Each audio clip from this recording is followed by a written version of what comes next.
जय गणेश मित्रांनो, स्वागत आहे तुमचं आपल्या ब्लॉग मध्ये आणि स्वागत आहे माझ्याच ब्लॉग मध्ये. क्या बकवास कर रहे हो. त्यानंतर ना मित्रांनो मी गेलतो चाळीमध्ये आणि चाळीमध्ये पाय वगैरे पडले आणि कामं चालू होती. असं बघू नका, कामं दुसऱ्याच्या घराचे चालू होती. मग आलो आपण नवे पेठेत तुकाराम महाराजांच्या विसावा होता, तर मस्तपैकी म्हणलं दर्शन घ्यावं आणि तुम्हाला पण दाखवावं.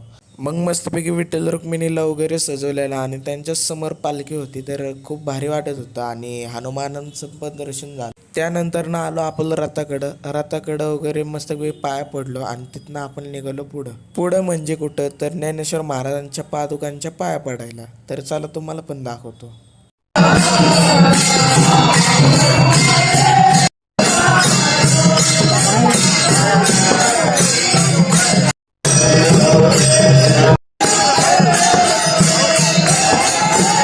तर मित्रांनो, तुम्हाला आजचा ब्लॉग आवडला असेल लाईक शेअर कमेंट आणि सबस्क्राईब करून टाका. नेक्स्ट व्हिडिओ पाहण्यासाठी मला फॉलो करून घ्या. Thanks for watching. धन्यवाद.